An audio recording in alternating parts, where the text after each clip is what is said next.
देखो question number 3, इसमें क्या कह रहा है, एक रेखाखंड AB और AD, यहां देखना A और B, AB और AD रेखाखंड है।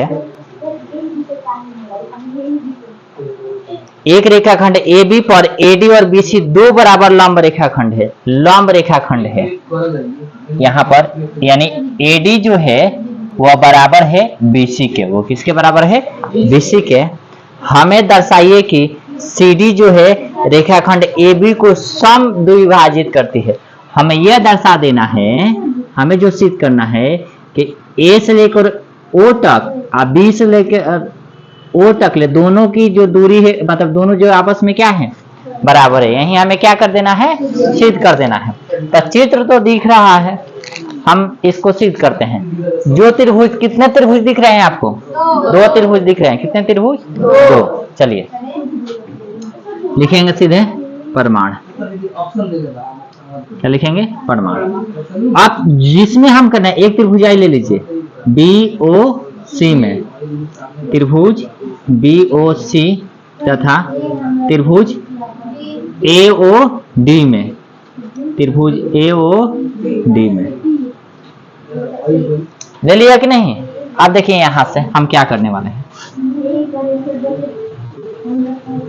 AD बराबर BC, क्या किया है? दिया है कि नहीं, कि ना दिया है? दिया है। कोण A बराबर कोण B क्या है जी? कितना डिग्री है? देखिए दोनों पर लंब है कि नहीं? 90 डिग्री है ना?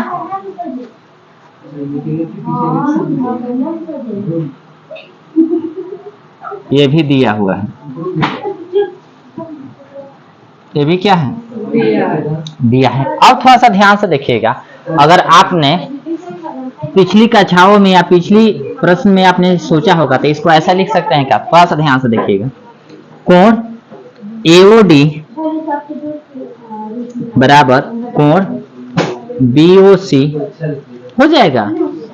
जो A वाले कोण हो जाएंगे इसके बराबर। कैसे होंगे? तो आपको ये याद होना चाहिए कि ये कौन सा कोण होना चाहिए। हाँ, कौन सा कोण? शीर्षाभिमुख कोण।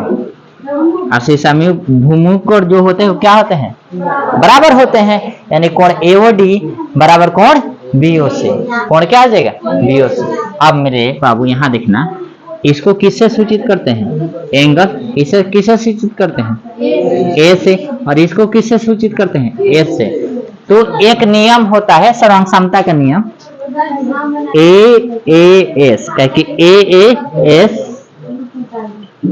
सर्वांग समता से, सर्वांग समता से AAS एंगल साइड, यानी कोण भुजा।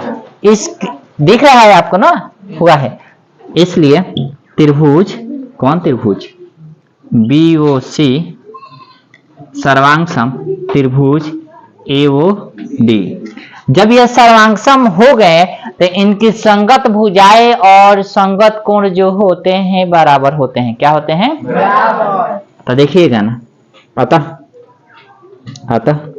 OC या CO, ऐसे OC नहीं लिखिएगा, हमें जो करना BO, हमने पहला दूसरा लिया है ना, हम बराबर कहा जाएगा AO, क्योंकि संगत भुजाएं आपस में क्या होती है? बराबर होती है। संगत भुजाएं, कौन सी भुजाएं? संगत भुजा। संगत भुजा आप उसमें क्या होती है? इसको CPPT बोलते हैं। इसको क्या बोलते हैं? CPPT। तो ऐसा हो जाए संगत। तो इसलिए अतः BO बराबर कहा जाएगा AO। यही हमें सिद्ध करना था।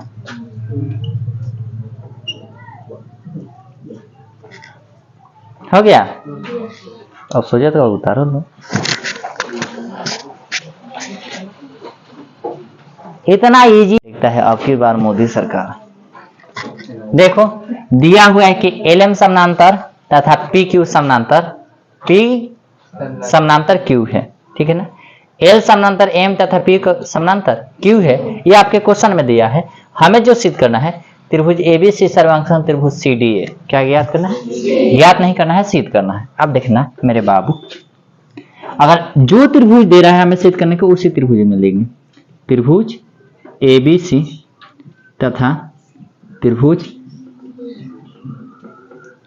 सीडीए में, कुछ में सीडीए में। अब जहां तक हमारे ख्यालात मिल रहे हैं, मतलब ये क्वेश्चन में देखना, ए बी सी, ये वाला बात हो रहा है, ए बी सी यानी ये वाला, और एक सी डी ए, ये वाला बात हो रहा है ना। अब थोड़ा ध्यान से देखना, अगर हम बात करें ये वाले को, अगर इसको कोण 1 मान ले, और इसको कोण हम 2 मान ले, इसको कोण 3 मान ले, और इसको कोण कितना मान ले, तो कोण 1 बराबर 3 हो जाएगा। कोण 1 बराबर कोण 3, एकांतर अंतःकोण, अंतःकोण एकांतर अंतःकोण क्यों हुआ है? क्योंकि एल समानांतर एम है, एल समानांतर क्या है? एम है, इसलिए हो रहा है। जब 1 बराबर 3 हो सकता है तो ये भी एकांतर कोण, तो ये भी तो देखिए 2 और 4 यानी कोण 2 बराबर कोण 4, ये भी वही है। क्या है? ये भी वही है। थोड़ा ध्यान से देखिएगा, इसमें थोड़ा ध्यान से देखिएगा, ए और सी बराबर ए और सी कौची है? क्या है? उभयनिष्ठ है कि ना है? उभयनिष्ठ है कि नहीं? कि नहीं है? अब तो ध्यान से देखिएगा, इसमें इसको हम एस से करते हैं, इसको ए बोलते हैं, इसको क्या बोलते हैं? ए। लेकिन ध्यान से देखिए, ये जो भुजा है वो बीचों बीच है। कहाँ है? बीचों बीच, यानी इसलिए ए एस ए, क्योंकि भुजा किस में है? बीच में है कि नहीं? ए एस ए कौची से?